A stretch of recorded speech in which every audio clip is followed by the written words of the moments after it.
95.3 FM y 94.5 FM en el noroccidente de Pichincha.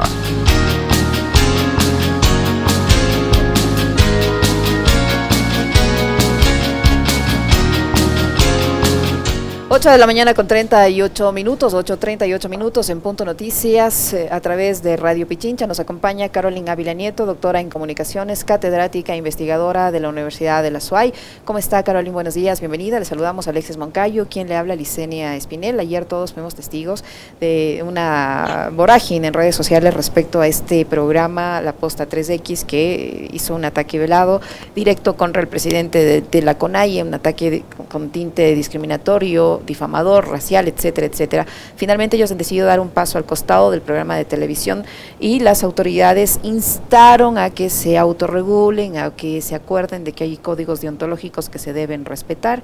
En fin, usted conoce perfectamente cómo está la situación. ¿Qué decir respecto a esta decisión que han adoptado y la peligrosidad de que este tipo de situaciones sigan repitiéndose pues en redes sociales donde no hay ningún tipo de regulación y que esto se convierta en una forma normal de hacer comunicación? La Licenia acaba de escribir 3 distintas tesis en este instante, que si mis estudiantes te escucharan, tuviesen ya 3 temas de investigación al hilo. Gracias por hacer ese hermoso resumen, Licenia. Buenos días a ti, Alexis, y a todos quienes nos ven y escuchan. Un abracito desde Cuenca y desde el frío que este rato estamos sintiendo por acá. No sé por allá cómo estará la cosa. Creo que hay que reflexionar y seguir reflexionando. Creo que hicimos un primer intento cuando se hizo la propuesta de reformas o de nueva ley en el fondo, porque así se estaba planteando, abrigando este principio de la autorregulación. Yo creo que no podemos no estar de acuerdo con ese desear, o sea, que nuestro norte sea la autorregulación. Creo que no hay nadie que se oponga a eso, ¿verdad? El tema es que si estamos listos o no. Y como claramente las pruebas nos dicen que no lo estamos, entonces, ¿qué necesitamos para lograr esa autorregulación que podría ser, insisto, la utopía del ejercicio de la comunicación? Me parece que en primer lugar la autorregulación debería servir para evitar lo que pasó el domingo. O sea, si vamos a entender que gracias a la presión de la ciudadanía y porque ya no va a haber más el programa La Posta XXX en TC Televisión, estamos diciendo que es un triunfo de la autorregulación, no señor, es un fracaso, porque la autorregulación lo que debe ayudar es a prevenir que este tipo de casos se den, ¿no es cierto? Entonces, partamos primero por entender bien la problemática. Hay unos códigos de ética que deben ser debidamente socializados, implementados, espacios de toma de decisión en donde esos códigos de ética funcionen. No funcionó en TC Televisión. Y en mi opinión creo que inclusive el código de ética debería ser planteado y sobre todo no solo como una declaración en página web, ¿no es cierto?, sino que debería ser debidamente socializado, formando parte del quehacer periodístico del medio de comunicación. Hoy estamos hablando de TC Televisión, pero estoy segura que en las salas de redacción de los distintos medios de comunicación, incluido Radio Pichincha, por supuesto que se tiene que seguir discutiendo sobre el código de ética con el cual trabaja el medio de comunicación. Entonces, no podemos decir que es un éxito de la autorregulación. Más bien, siento yo que es una evidencia que necesitamos arreglos estructurales y una política, una cultura política adecuada en el Ecuador para pensar que podríamos encaminarnos hacia la autorregulación. ¿Cómo está, doctora Ávila? Muy buenos días, un gusto saludarle. Acá tenemos una mañana veraniega, con frío, con vientecillo, sí, como suele ser el verano en Quito, pero agradable mañana. Yo coincido plenamente con usted, primero en el hecho de que no estábamos preparados precisamente para la autorregulación, porque si esa autorregulación hubiera funcionado, porque además es hacia allá donde nos pretende llevar el gobierno con su reforma legal a la Ley Orgánica de Comunicación y los periodistas que aupan ese relato, no se hubiera repetido este hecho, porque ya hay un antecedente: indio cogido, indio preso, ¿no? Y fueron los mismos que dijeron esa frase después de octubre del 2019, los que hoy llaman cabrón, terrorista, anarquista y no sé qué más, a Leonidas Issa. Entonces aquí no hay autorregulación. Y en lo que coincido también, y me parece que hay que profundizar, es en el hecho de que finalmente son las audiencias las que pueden sancionar y que con eso nos podemos conformar, porque están queriéndonos hacer creer que de esa forma va a funcionar esta dichosa autorregulación. Entonces me parece que sí amerita nuevamente un comentario suyo con más profundidad sobre ese detalle. Totalmente, y aquí lo dije desde el domingo, ¿no? El concepto que utilizamos en teorías de la comunicación que viene de Marshall McLuhan, ¿no? El medio condiciona los contenidos. Él decía en su obra muy leída, el medio es el masaje o el mensaje, como era la idea. Evidentemente es patente en lo que acabamos de ver el domingo, ¿no? ¿Qué es lo que está pasando? Por eso se sorprenden, por eso no se dan cuenta, por eso el filtro no funcionó. Porque cuando hablamos de periodismo con contenido, ellos le llaman, ¿cómo le llaman? Irreverente, disruptivo, ¿no es cierto? Desenfadado. Exacto, y que puede funcionar en el contenido digital, ¿no? En este medio, en este envase, por decirlo de alguna manera. Cuando sale esa misma forma de hacer periodismo en TC Televisión, que es televisión pública de alcance nacional, con administración y fondos públicos, etcétera, ¿no es cierto? La cosa es distinta, ¿no? Y se dan cuenta que no empatan, que eso es la explicación que nos han dado ayer en ese video de Mea Culpa, ¿no? El tema es que no empate, el tema es que también debemos reflexionar sobre qué tipo de comunicación estamos planteando en el entorno digital, porque no es que porque se hace en el entorno digital en TC Televisión debería salir o no debería salir. El periodismo, indistinto en donde esté, no puede perder la calidad, no puede perder las condiciones que lo vuelven como tal, contrastado, verificado, oportuno, etc. Entonces, objetivo, en fin, es importante que planteemos también esa discusión, porque claramente en las plataformas digitales la competencia por los likes, por los clics se vuelve mucho más agresiva, al punto que se han perdido estos espacios de reflexión, y yo le dijera ciertos límites, porque la libertad de expresión guarda esas condiciones que tienen que ver con la honra de las personas, con el cuidado y el respeto. Hombre, si todo pasa por la cortesía al final del día. Una cosa es utilizar el buen humor, la ironía, pero otra muy distinta es el insulto, la burla, la sátira. Y yo creo que ahí hay que tener mucho cuidado, y me parece que el entorno digital ha perdido esas consideraciones en el ejercicio periodístico, y que por esa razón piensan que llevar lo mismo a la televisión nacional no debería ser un problema. Y no, es que no debería manejarse el periodismo así en ninguna plataforma. Aunque ¿no? me parece que tampoco comprendieron muy bien la transición. Yo creo que ahí cometieron ellos un error al querer adaptar su formato a la televisión. Por más que sea TC, que sabemos el nivel de periodismo que practica, cómo ellos manejan la crónica roja y demás. Yo también pasé por ahí un año y medio, creo. Eso es estilo, Alex. Claro, correcto. Pero ellos no entendieron esa transición, pensaron que era lo mismo. Lo que acaba de decir Caroline Ávila. Pensaron que era lo mismo hacer la payasada en YouTube y llevarla a la televisión, y no dio resultado. Así es. Entonces no puedes llamar periodismo lo que no es, que es lo que hemos vivido diciendo estos días. En lo personal, yo lo he dicho desde que he visto La Posta y lo he trabajado con mis estudiantes, ¿no? Yo no estoy diciendo que La Posta no tenga productos periodísticos que han sido interesantes, eso sí, pero cosas puntuales que he visto que han hecho. Pero no podremos llamar periodismo lo que no es. Y en este caso estamos en el borde del entretenimiento, estamos al filo de la sátira y la burla, ¿no es cierto?, del meme, ¿verdad?, que condiciona viralización, que podría condicionar una conversación o provocar una conversación, pero claramente no estamos formando, no estamos moldeando y mucho menos reflejando a esa sociedad, que son parte de los valores del ejercicio del periodismo como tal. Claro, el momento de enfrentarse con un medio que lo podríamos llamar tradicional, porque la convergencia está este rato en todo lado. Muchos de nosotros que vimos ese contenido del cual ha habido tanto rechazo de la sociedad, ni siquiera aprendimos TC Televisión, ¿no? Lo vimos por la réplica en las redes sociales. Ese es básicamente lo que está pasando hoy en día. Todo aquello que se produce y se reproduce en el contenido digital y también en el contenido analógico, pues estamos sujetos a esta exposición. Debemos tener los cuidados en todos los espacios, indistinto de que sea la televisión nacional o el canal de YouTube. Si lo vas a llamar periodismo, tienes que hacer periodismo.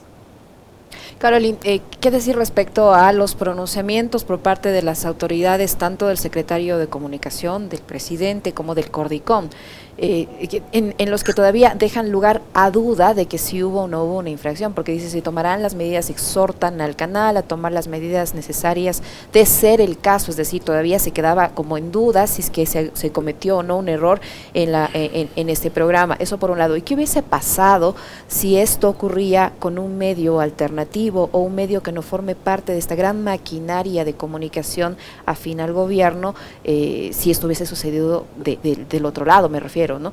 ¿Qué hubiese pasado? ¿Cuál hubiera sido la reacción de las autoridades, de la gente en general, si hubiera sido así? A ver, ambas muy buenas preguntas. Vamos por la primera.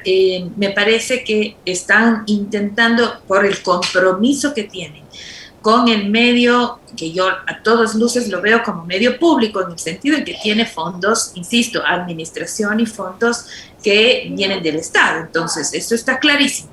Entonces, bajo esa premisa, es importante que la Secretaría de Comunicación intenta desmarcarse. Lo hace prontamente, lo hace con un video que además permite mayor réplica, y luego con un comunicado, lo replica el presidente, quien ha mantenido muy bajo perfil, porque una cosa es replicar un tuit y otra cosa es hacer un pronunciamiento, ¿verdad?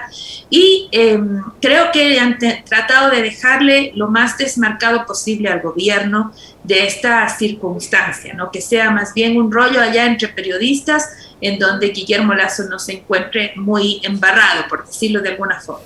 Creo que eso es lo que han intentado hacer. Habrá que ver en el resto de días qué sucede. Creo que la agenda del lunes era solamente, diremos que exigir las disculpas. Como el lunes no funcionó, porque lo que recibimos no fueron disculpas, la decisión del martes es ya, el programa tiene que irse, o sea, no puede quedarse. Busquen la manera de que el programa se vaya, porque la gente no va a dejar de hablar, no va a dejar de exponerlo, ¿no es cierto? Y esa era, creo yo, la solución que debieron haber considerado en TC Televisión el día primero, o sea, el lunes en la mañana. De donde sí no estoy de acuerdo es en la postura que ha tenido el Cordicom con Janine Campos. Janine además es periodista, además de ser política, pero el Cordicom debería ser, en mi modo de ver, la entidad técnica para llevar adelante esta preocupación ciudadana. Y no puedes titular el comunicado diciendo no vamos a cometer los errores de otros años. O sea, eso es un encuadre político brutal que a la Janine asambleísta le quedaba perfecto. Pero ella en este momento es la presidenta del Cordicom. Es una instancia técnica, o así debería ser. Entonces, claro, porque le volvemos políticas que luego se vuelve inútil. Entonces, en este instante ya queda como, de alguna forma, te fijas, encuadrado en que va a terminar siendo el brazo ejecutor del gobierno otra vez. Volvemos a caer en el mismo error. Entonces, me pareció allí que el Cordicom no debió manifestarse de esa forma. Debió ser una instancia técnica, apelar y hacer incluso una reunión, un proceso de intervención para ver qué está pasando en el seno de TC Televisión y en las decisiones que están tomando Rafael Cuesta y su equipo. Claramente no entendieron que esta bronca política desde el periodismo debería comenzar. Si quieren hablar del país del encuentro, ya debería estar dejada a un lado y dejar a los técnicos hacer el periodismo profesional que se sabe hacer en el Ecuador. Si no es que no sabemos hacer, hombre, si tenemos producciones periodísticas de muy buen nivel, pues dejemos a los periodistas hacer su trabajo y a los políticos periodistas que vayan a la asamblea, no sea que se postulen, que se candidaticen. El Cordicom parece que no honró su propio titular del comunicado, de hecho, ¿no? De hecho, claro, o sea, es que exacto, al titular de esa manera, ¿no? Haces exactamente lo mismo. Y te digo, yo en lo personal, desde la academia, siempre miro con expectativa que organismos como el Cordicom, como CIESPAL, comiencen, hombre, a hacer un rol con mucha más dedicación, con mucha más fuerza en este tipo de espacios para prevenirlos o para poner las alertas donde corresponden. Y me sigo frustrando, ¿no? Y me encantaría un pronunciamiento de de las facultades de comunicación, de las escuelas de comunicación. No es así. Solo somos algunos académicos que ponemos un poco el grito en el cielo cuando desesperados vemos este tipo de efectos y no existe un espíritu más fuerte, una voz de un gremio, ¿no es cierto?, que de alguna manera enfrente con énfasis este tipo de condiciones. Tengo entendido que a esta hora la Universidad Politécnica Salesiana ha emitido un manifiesto público sobre la libertad de expresión en el ejercicio periodístico. La Universidad Politécnica Salesiana, ante el debate público surgido a raíz de la presentación del programa La Posta a Triple X en el canal incautado TC Televisión, expresa su criterio en torno a los principios y límites que deben primar en la libertad de expresión de los comunicadores y comunicadoras dentro de su ejercicio periodístico profesional. Como integrantes de una comunidad académica, formadores de comunicadores y periodistas, consideramos que la profesión del periodismo es el arte de dignificar a la persona, dándole voz a los y las ciudadanos para la defensa de sus derechos, apoyando la transparencia, el respeto, la ética y la verdad. Rechazamos todo tipo de periodismo que descalifica a la persona, que se olvida de las raíces auténticas de nuestros pueblos y de la identidad nacional que se asienta sobre las comunidades originarias. Eso dicen los 3 primeros párrafos de un comunicado que además es firmado por el rector. Y esto debe estar entre ayer y hoy día, porque el lunes en sí mismo no lo vi. En todo caso, me parece una belleza que ya comience. ¿Te fijas? Que me alegra mucho, o sea, y es un tema súper importante. Yo soy muy fan de usar los spaces en Twitter y vi cómo la Londra, cuando planteó el suyo el lunes en la noche, tenía como 4,000 personas asistiendo, solo para darnos cuenta el interés que este tipo de temas recogen, ¿no? Y nada, esperemos que sigamos, sobre todo, insisto, en esta conversación sobre la autorregulación, en el que, queriendo con el Mauricio Alarcón coincidir, ¿no? Que podríamos todos estar de acuerdo en la autorregulación como un norte. El Ecuador necesita una estructura adecuada y una cultura adecuada. El tema es que el cambio de cultura requiere tiempo, dicen. No podemos por decreto decir, ahora somos autorregulados. No podemos. Entonces necesitamos ir construyendo ese proceso desde las facultades, pero también desde los gremios y desde los mismos pares. El periodismo es una profesión que se ejecuta mucho a partir de la comparación con los pares, ¿no? Por ejemplo, hoy día Radio Pichincha, ¿con qué partió? ¿Cuál fue la agenda? Y se compara enseguida con otras radios en la región, ¿no? Que están en su área, que están en su zona de influencia, a ver si estamos haciendo bien o no las cosas. Diario El Comercio, como El Universo, permanentemente están planteando sus primeras páginas y comparándolas. Entonces nos hace falta, por ejemplo, un código de ética y un comité de ética, que se pronuncie sobre este tipo de circunstancias, para que también luego, ahí funciona la autorregulación, podamos prevenir cualquier desmán que en ese sentido se pueda pensar siquiera. Pero mientras llegamos a eso, Caroline, existe el peligro de que como yo le decía, veamos como normal esta forma de hacer comunicación, y sobre todo por el impacto que esto tiene en los jóvenes, y esto se sigue haciendo de la manera en la que se está haciendo en redes sociales, donde, como le decía, no hay ningún tipo de regulación. Es peligroso porque tanto estudiantes de comunicación como jóvenes en general pueden pensar que esto es normal, que así se hace comunicación, que eso es lo correcto, y no necesariamente es así. Así es, yo tengo esa lucha constante en mi aula de clases, porque estudio los memes como elemento de comunicación. Claro, yo los estudio en un contexto político en los que evidentemente las condiciones no son del periodismo, son otras, ¿no? Las lógicas son distintas, pero inclusive en esos contextos en donde las líneas rojas están más borradas, hemos hablado mucho sobre el respeto, y mis estudiantes me decían a manera de excusa, ay, profe, es que es meme, ¿no? Entonces ya le tienen al meme, por ejemplo, en una categoría en la que no importa mucho, ¿no? Lo mismo podrían estar diciendo del programa de este domingo, ¿no? Ay, profe, es que era una broma, es que era un juego, ¿no? Y vemos cómo esta concepción de es que era un meme, es que era una burla, es que era un chiste, es que era una broma, es que era un juego, va promoviendo un patrón, una conducta en donde se están perdiendo normas tan básicas como la cortesía, como el respeto, como el cuidado a las libertades del otro, al honor del otro. Ahora, Caroline, ¿qué tan peligroso? Bueno, ya vemos que es peligroso, pero ¿hasta qué extremos podemos y podríamos llegar como sociedades cuando vemos que hay esa estrategia permanente de demonizar a los adversarios políticos y vemos cómo los medios de comunicación son permanentemente utilizados también para estigmatizar, para etiquetar y para demonizar? Hoy estamos viendo un episodio de sangre gravísimo, horrible, de lo que ha sucedido en Haití. En Colombia, la prensa ha hecho lo propio con Gustavo Petro, que sin tener nada que ver con las protestas, lo ha responsabilizado a él de la crisis económica que tiene Colombia. En Perú, a propósito de las últimas elecciones, hemos visto cómo los medios de comunicación han tratado de vincularle a Pedro Castillo con el MRTA, con Sendero Luminoso, etcétera, etcétera, etcétera. Y hemos visto también cómo en Ecuador a Andrés Arauz, a partir de publicaciones de prensa colombiana que hoy le atacan a Petro, se le acusó de estar financiado por la guerrilla, etcétera, etcétera. Denuncias que además, ahora que perdió las elecciones, han quedado en la nada. ¿Qué tan peligroso es que los medios de comunicación sigan siendo utilizados como fuerzas de choque? Yo creo que el problema va más atrás, no solamente pasa por los medios. Alexis, ayer tomaba un cevichito con un amigo que es un consultor político de mucho prestigio, un cuencano que está haciendo cosas súper interesantes en Perú, en República Dominicana. Bueno, con él conversábamos y él me decía sobre la preocupación que hay en la clase política, sobre todo la clase política de oposición, ¿no?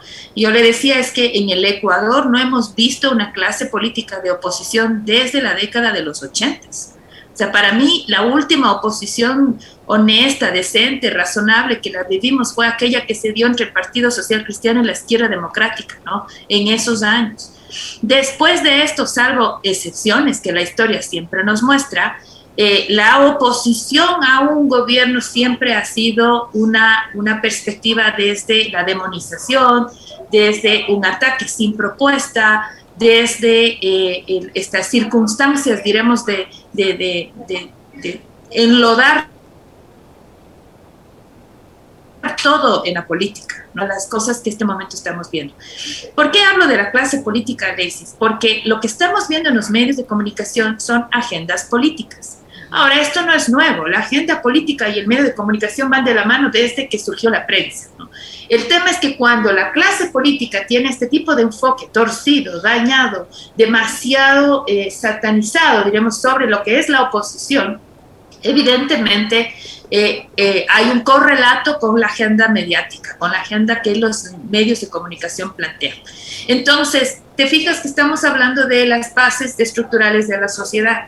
Mientras no tengamos una perspectiva distinta sobre lo que es hacer oposición a un gobierno, no vamos a tener medios de comunicación que planteen esa agenda de una manera decente, honesta, propositiva, intentando desde la oposición actuar en función de país, ¿no? Entonces, ¿qué es lo que vimos en la década anterior y seguimos viendo ahora? Quien quiera que se levante en contra mía tiene que ser descalificado antes inclusive que lo haga.